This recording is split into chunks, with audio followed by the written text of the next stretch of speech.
Peace and respect, everyone. Welcome to Season 2, Episode 3 of Get Buckets with Coach Gus Gauntlett and friends. I'm joined by Coach out of New Jersey, working in New York, holding the East Coast down and traveling around the country with his team as well. This is Coach Kory Edwards, the founder of Locked In Basketball and also a coach with Vision Academy. We've had several guests here from Vision Academy, all great guys, great basketball minds. Kory, welcome to the show. How you doing today? I'm doing good yourself. I'm keeping it together through this pandemic, making sure everything is going smooth. Yes, I'm sir. just traveling, getting by day. Yeah, I was really excited. I know we had some going back and forth with our scheduling, and you're like, oh, yeah, we're about to go play Spire Academy. And I was like, Yeah. yo, this guy's living the dream right now. I've been telling a lot of the other coaches from the East Coast just what a blessing it is that y'all are able to play, out here in California. Like it's a wrap, as of now, at least, definitely no high school basketball. Normally in the winter, they try to push into the spring, but it sounds like all indoor sports in the spring are not going to happen. So I definitely hope you and your players understand what a blessing it is to go to play. Yeah, they understand it. It is. They love to play though. Like, when is our next game? When are we playing? When is the next time we're getting in the gym? Like, we actually got back from Ohio last night, and they wanted to get in the gym today, so that's what we did. Beautiful. And yeah, tell us a little bit about the channel. You're playing Spire Academy, which if folks didn't know about it before, LaMelo got there for a little bit. I think that definitely put Spire on the map for a lot of folks that didn't know about them before. How was the competition? What was the vibe like?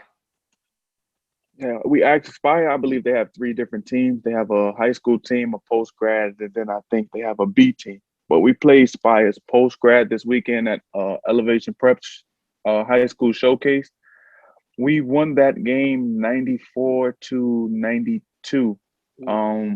That team is very solid, very skilled, team oriented. They communicate on both ends of the court. They have a great coaching staff. The way we won that game, seconds down the line, they fouled one of my guys, and my guy just happened to knock the 2 free throws down, and that was the game. So that was a tough game. We won that game 94-92.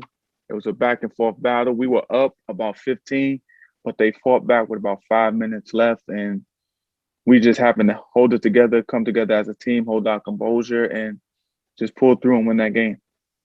Nice. Yeah, those type of wins usually I feel like they bring the team together. Close games, especially. You're gonna learn about your team in those situations.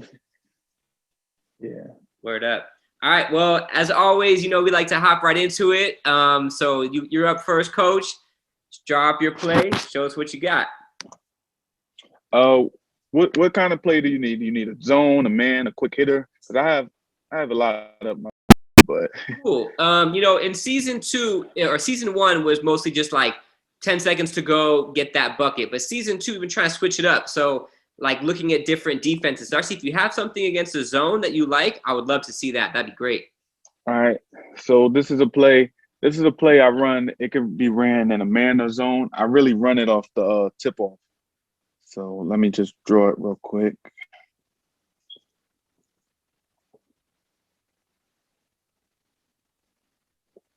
So here you'll have it.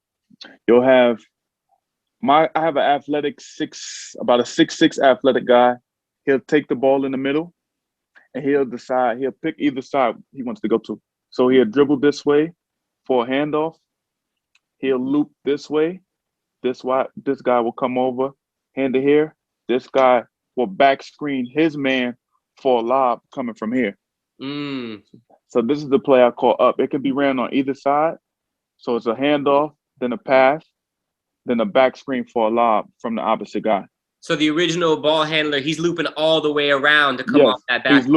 He's looping all the way around to get a back screen from this guy for a lob. So that's the play I run beginning of the game every time. Off the jump ball, whatever it is. That's just the tone setter right there. So that's one of them. I've definitely played in games where, a team has come out with either a oop or just some kind of a play to get a dunk. And I mean, you can say that you're not affected by it, but as an opposing team, when you get dunked on off the opening tip, you definitely wake up real quick.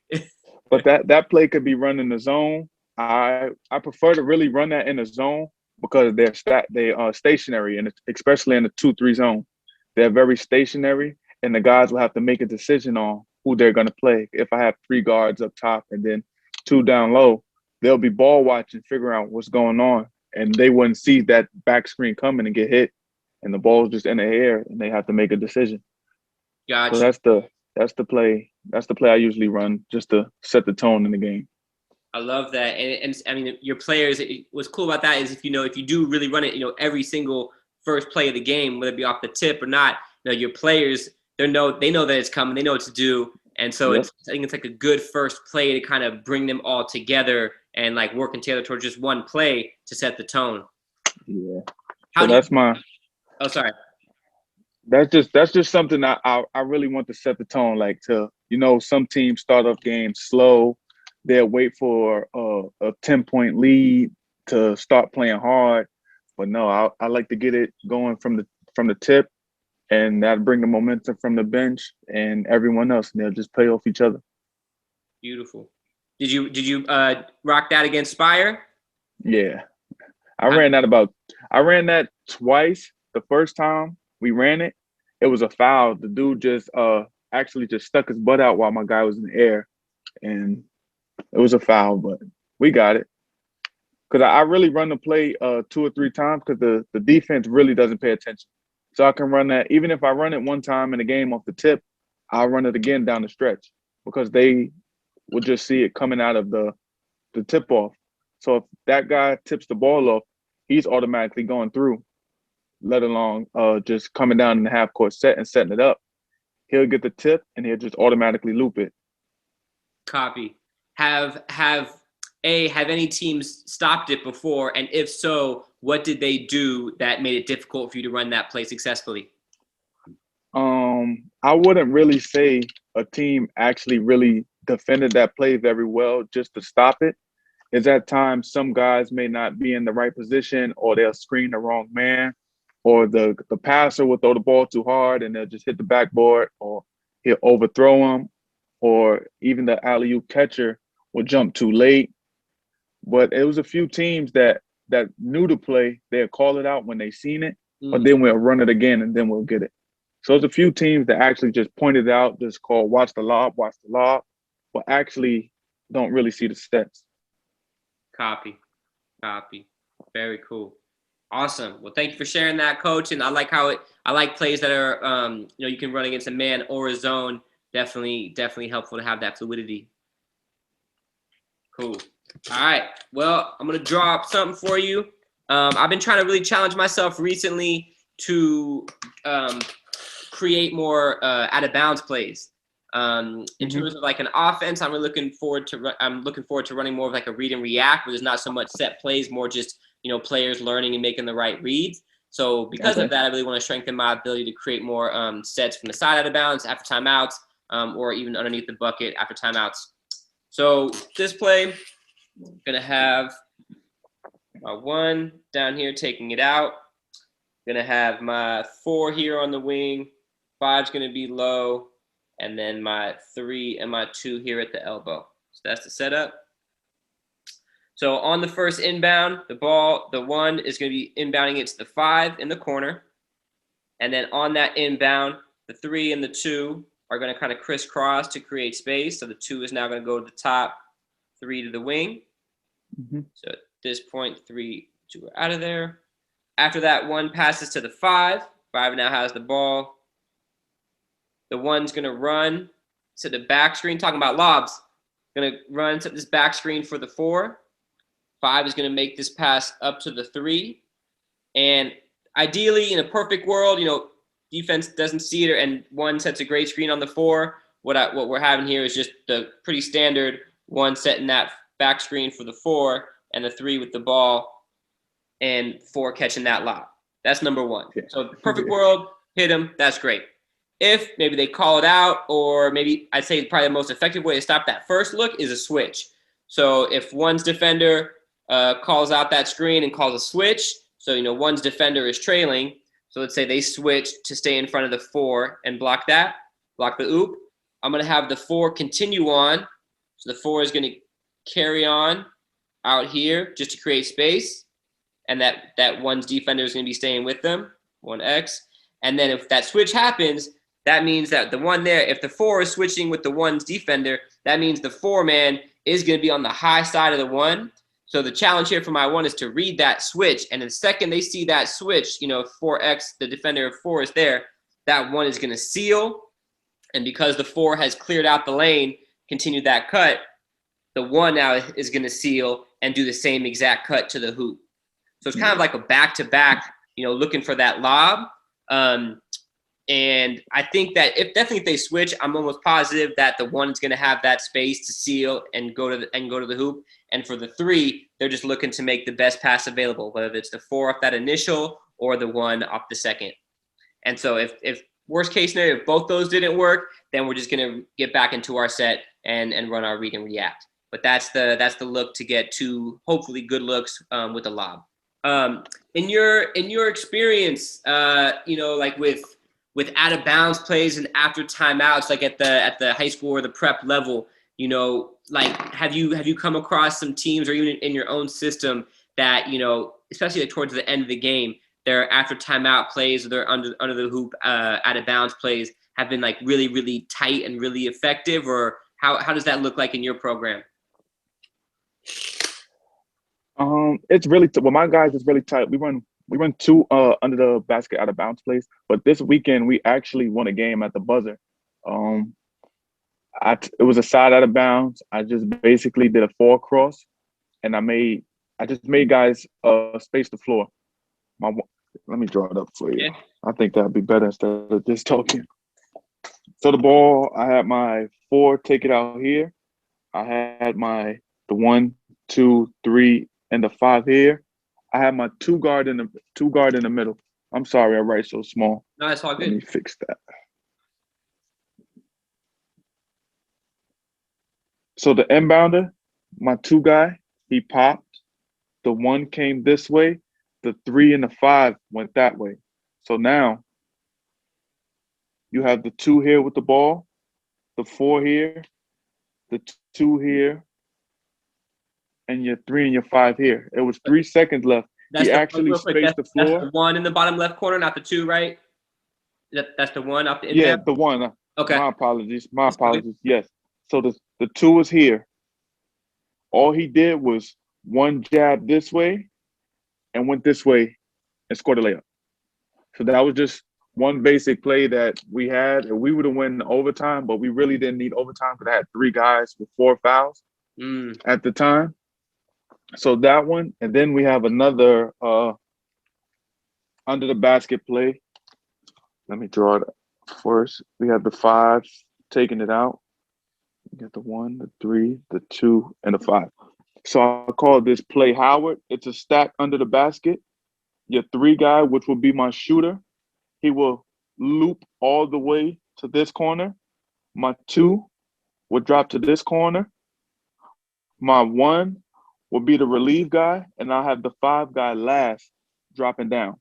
So the first option is the 3 to the loop all the way over for the open 3. The 2 in this corner, and if the 2 gets the ball here, you'll have the 4 step in, and then get the drop here, and you just have your 1 in the back as the safety. So that's one play I call Howard for my 3-point shooters and my last guy coming down, because they actually think the five guys coming down for the last possession think he's getting screened. Got you. So that's what we do.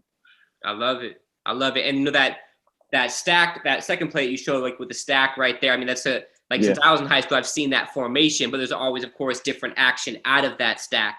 So I like just all the different looks, and I like, it's a long way to go, but I like the 3 just creating that space by looping around and going to far corner. Because they'll have to, if the defense match up man, they'll have to decide if the 3, wouldn't know if the 3 is running directly to that corner. They wouldn't know if he's looping all the way around, because some guys have a guy playing the ball and they match up like that. So even if they do double, they might think the 4 is coming down for the pass over the top to finish above the rim. Right. Beautiful. Beautiful. Well, thank you. You said 3 plays on 1 episode, man. I appreciate you being so generous and sharing your knowledge. Yeah, no problem. Anytime. Definitely.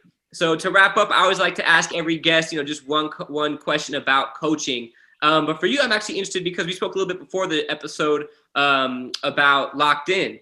And so I'm actually interested in just kind of hearing more about that. And I'd love you just to share more with the people because it sounds like it's a beautiful venture, a beautiful tournament. And I hope that people can learn about it. So you just want to tell us a little bit about that?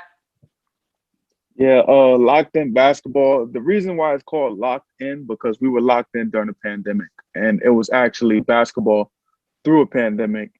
The perfect thing about that, there was no violence. There was no one ever had like COVID, any caught any symptoms or anything from playing basketball. Uh, it was really something that I just had in mind, just to keep kids off the street because at that time kids weren't going back to school. And in my community, I know how kids are. If they don't have basketball or something to do, they're just outside, either standing on a corner doing nonsense. So for myself, I just thought the best option would be let me help everyone and just play basketball. It was kind of a headache at first because they tried to get I tried to get shut down a few times about people not wearing masks. But at a public park, a community park, how can I tell people that's not inside the gate that are not playing to wear masks and they're not inside the gate? So I had that. I had a few complaints about that. I had a few complaints about music being too loud. So it was just like a lot of people were just trying to shut me down, but I wasn't allowing that to happen. I had my permit, I had my papers, and all of that. But to get into Locked In basketball, I started with a bunch of teams. I didn't know it would take off the way it did. I didn't expect that. As the season was rolling, a lot of guys kept asking, "Can I put a team in?" So I was just letting the guys come in, and it was just a beautiful thing. This year, I'm pretty sure it'll be bigger. I have the uniforms, and they will have to play with the mask on, being that it's outside. So the mask will be a part of the uniform. The mask will match the uniform and everything. It's just something that my family really is helping me with right now, let alone myself. My family is really interested in. Everyone is waiting for me to do it again.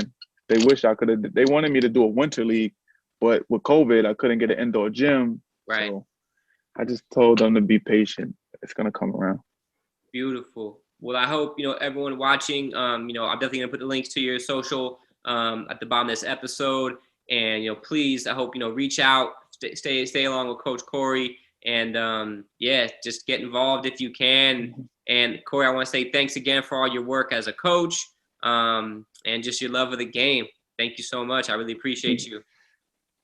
All right, no problem. I appreciate you for having me. Yep. Have a great day. All right, you too.